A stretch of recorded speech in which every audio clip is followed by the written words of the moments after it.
Greetings to you all in the name of the risen Lord.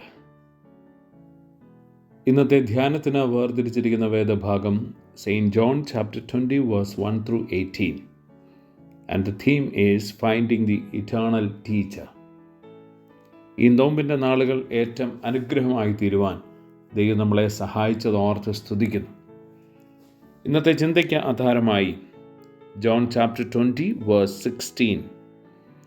യേശു അവളോട് മറിയേ എന്ന് പറഞ്ഞു. അവൾ തിരിഞ്ഞ് എബ്രായ ഭാഷയിൽ റബ്ബൂനി എന്ന് പറഞ്ഞു. അതിന് ഗുരു എന്ന് അർത്ഥം. Finding the eternal teacher. നമ്മെ നിത്യതയിലേക്ക് വഴി നടത്തുന്ന ഗുരുവിനെ കണ്ടെത്തുന്ന ഒരു വലിയ യാത്രയിലാണ് നാം ഓരോരുത്തരും. ആ ഓട്ടത്തിലാണ് നാം എല്ലാവരും. ഇന്നത്തെ വേദഭാഗം ജോൺ 20 1-18 വായിക്കുമ്പോൾ കുറേ മനുഷ്യർ ഓടുന്നത് നമുക്ക് കാണുവാൻ സാധിക്കും. പ്രത്യേകിച്ച് മറിയ, Simon Peter, the other disciple, എല്ലാവരും ഓടുകയാണ്. കല്ലറയിലേക്ക് ഓടുന്നു, തിരിച്ചോടുന്നു, വിവരങ്ങൾ അറിയിക്കാനായിട്ട് ഓടുന്നു. അതുകൊണ്ട് ഈ ഓട്ടത്തിലാണ് മനുഷ്യനെല്ലാവരും ഇന്ന് ജീവിക്കുന്നത്. ഇതിൻ്റെ ഇടയിൽ നാം പഠിക്കുന്ന പാഠങ്ങൾ, നാം മനസ്സിലാക്കുന്ന കാര്യങ്ങൾ വളരെ ശ്രദ്ധേയമാണ്, നാം ശ്രദ്ധിക്കേണ്ടതാണ്. ഇന്നത്തെ ചിന്തയിൽ 2 കാര്യങ്ങൾ പറയുവാൻ ഞാൻ ആഗ്രഹിക്കുന്നു. ഒന്ന്, ജീവിത യാത്രയിലൂടെ പാഠങ്ങൾ പഠിപ്പിക്കുന്ന ദൈവം. Teaching through life experience. ജീവിതയാത്രകൾ നമുക്ക് പഠന അനുഭവങ്ങളായി തീരണം. പ്രത്യേകിച്ച് ഇന്ന് നാം കാണുന്ന വേദഭാഗത്തിൽ പറയുന്നു, മറിയ ഇരുട്ടത്ത് കല്ലറയിലേക്ക് പോകുന്നു, ഇൻ ദ ഡാർക്ക്നെസ്. അതുപോലെ തന്നെ പറയുന്നു അവളുടെ ജീവിതത്തിൻ്റെ ഓട്ടം.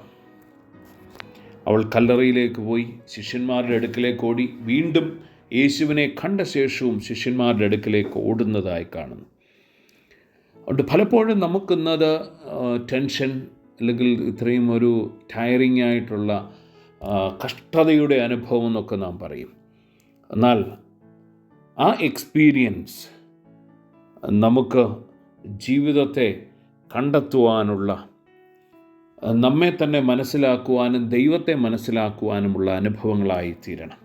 അതുകൊണ്ട് അതിന് ഇന്നത്തെ ഈ വേദഭാഗം ഇടയായി തീരട്ടെ എന്ന് പ്രാർത്ഥിക്കുന്നു.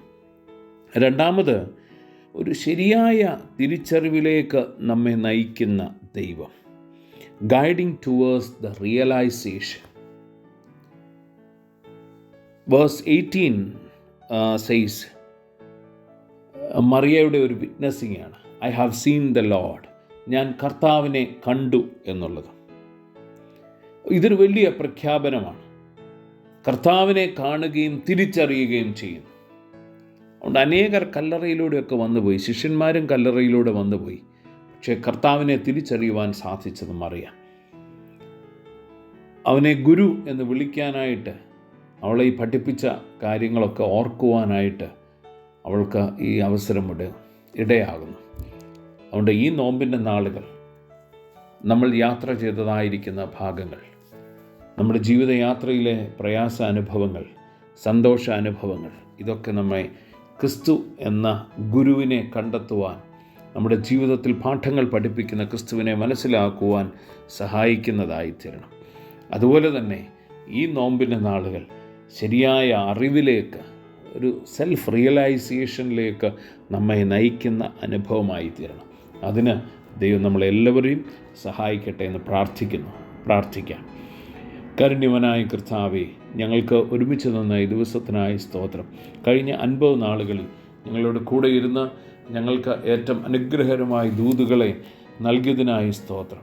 താവേ, അവിടുത്തെ ഉയർത്തുന്നേൽപ്പിൻ്റെ പെരുന്നാൾ കൊണ്ടാടുന്ന ഈ ദിവസത്തിൽ നിന്നോട് ചേർന്ന് സഞ്ചരിപ്പാനും ബലപ്പെടുവാനും അടിയങ്ങൾക്കെല്ലാവർക്കും ഇടയാക്കണമേ. യേശുവിൻ്റെ നാമത്തിൽ തന്നെ. God bless you all.